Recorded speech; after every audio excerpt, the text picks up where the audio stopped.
नमस्कार और हमारे आज के गहन विश्लेषण में आपका स्वागत है। आज हम समय में लगभग 5000 साल पीछे जा रहे हैं। एक ऐसी दुनिया जो शायद हमसे भी आगे थी।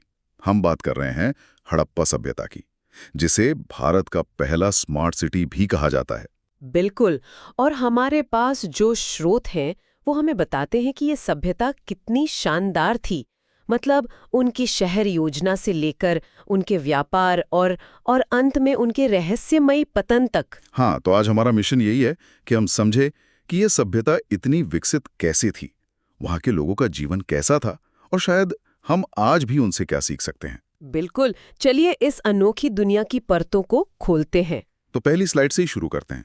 शीर्षक है हड़प्पा सभ्यता, भारत के पहले स्मार्ट सिटीज। और टैगलाइन भी काफी दिलचस्प है, एक ऐसी दुनिया जो 5000 साल पहले भी हमसे आगे थी। ये अपने आप में मतलब बहुत कुछ कहता है। बिल्कुल। और देखिए स्लाइड कहती है कि इसका विषय है प्राचीन भारत का इतिहास। इसका जो सबसे विकसित चरण था, मतलब परिपक्व चरण, वो था लगभग 2600 ईसा पूर्व से 1900 ईसा पूर्व तक।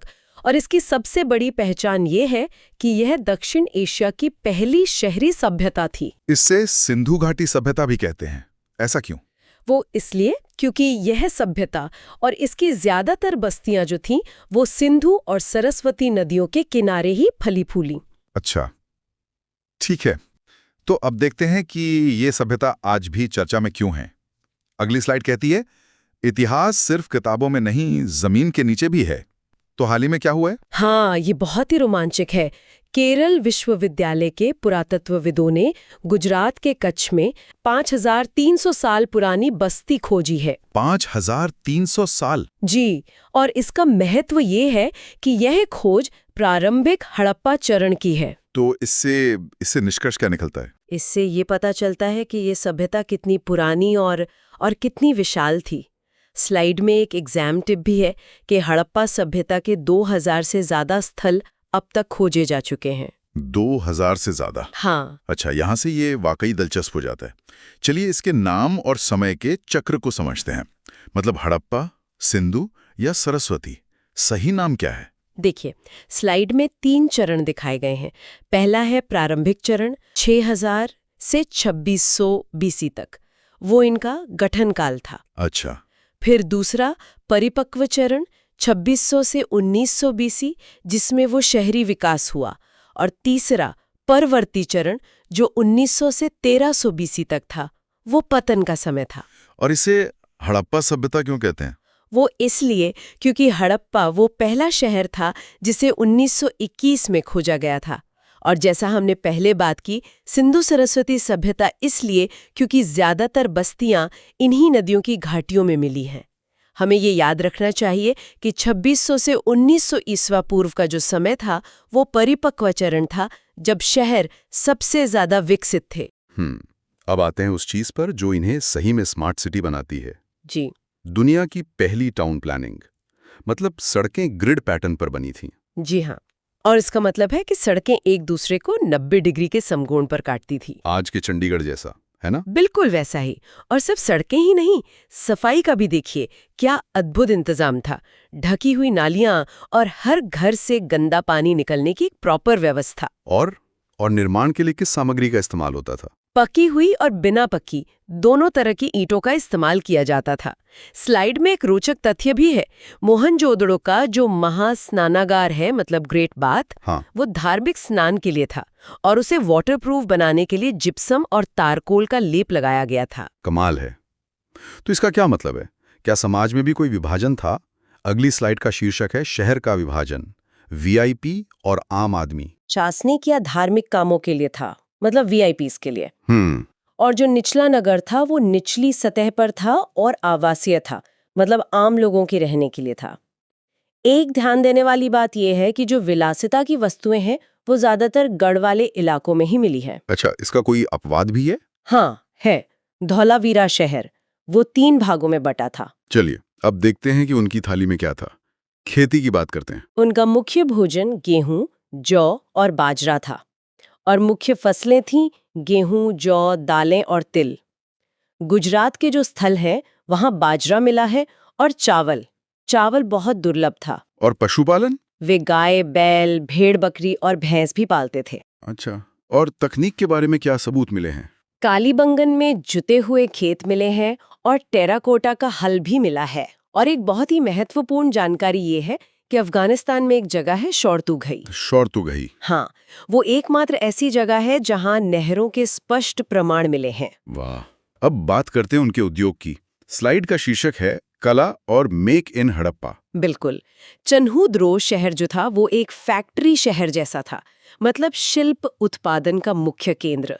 यहाँ मनके मतलब बीज, शंख की कटाई, मुहरें और धातु का काम होता था। और इसके लिए सामान कहाँ से आता था? इसके लिए लाल पत्थर, जिसे कार्नीलियन कहते हैं, जैस्पर, क्रिस्टल, तांबा और कांसा जैसी सामग्री का इस्तेमाल होता था। तो मतलब ये लोग सिर्फ अपने लिए ही नहीं बनाते थे, इनका कारोबार तो विदेशों तक फैला हुआ था। व्यापार मेलुहार से मेसोपोटामिया तक। बिल्कुल। वे तांबा मंगवाते थे राजस्थान या ओमान से, सोना दक्षिण भारत से और लेपिस लाजुली अफगानिस्तान से।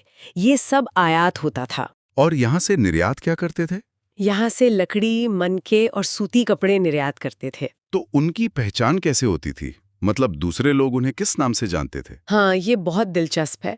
मेसोपोटामिया के जो लेख मिले हैं उनमें हड़प्पा क्षेत्र को मेलुहा कहा गया है। इसका एक ठोस सबूत ओमान में मिला। हड़प्पा काल का एक काला मर्तबान भी है।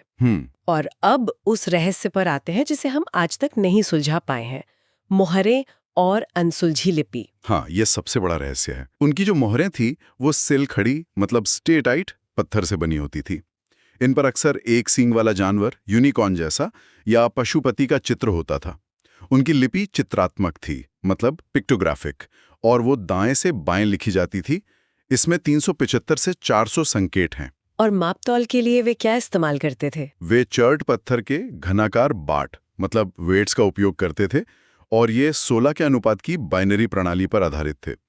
और यही सबसे बड़ा रहस्य है कि हड़प्पा की लिपि को अभी तक पढ़ा नहीं जा सका है। तो आखिर इतनी महान सभ्यता खत्म कैसे हुई? पतन का रहस्य क्या है? 1900 ईसा पूर्व के बाद हम देखते हैं कि शहर धीरे धीरे खाली होने लगे। इसके पीछे कोई एक कारण नहीं है, बल्कि कई संभावित थ्योरी हैं।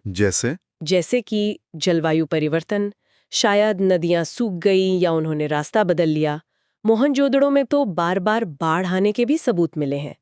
या फिर संसाधनों की कमी हो गई, जैसे जंगलों की कटाई और जमीन का बहुत ज्यादा उपयोग। स्लाइड में एक जरूरी बात लिखी है। हाँ, इसमें लिखा है कि ध्यान दें कि ये सभ्यता अचानक खत्म नहीं हुई, बल्कि लोग धीरे धीरे शहरों को छोड़कर चले गए। ये एक क्रमिक प्रक्रिया थी। चलिए जाने से पहले एक त्वरित रिवीजन करते हैं कि कौन सी मुख्य चीज कहाँ मिली। ये बहुत जरूरी है। बिल्कुल। तो राखी गढ़ी जो हरियाणा में है वो सबसे बड़ा भारतीय स्थल है। लोथल गुजरात में बंदरगाह यानी डॉकयार्ड मिला है। कालीबंगन राजस्थान में जुते हुए खेत और अग्निकुंड मिले हैं। धौलावीरा गुजरात में बेहतरीन जल प्रबंधन और एक साइन बोर्ड मिला है। और चन्हूदड़ो जो अब पाकिस्तान में है, वहां मनके बनाने का कारखाना। और एक आखिरी महत्वपूर्ण तथ्य जो हमें याद रखना चाहिए, वो ये कि हड़प्पा के लोगों को लोहे का ज्ञान नहीं था। ये एक कांस्य युगीन मतलब ब्रॉन्ज एज सभ्यता थी। तो ये था हमारा आज का गहन विश्लेषण। हमने हड़प्पा के सुनियोजित शहरों, उनके विश्वव्यापी व्यापार और उनके अनसुलझे रहस्यों की यात्रा की। हाँ, और यहाँ एक महत्वपूर्ण सवाल उठता है। हड़प्पा की लिपि आज भी एक पहेली है।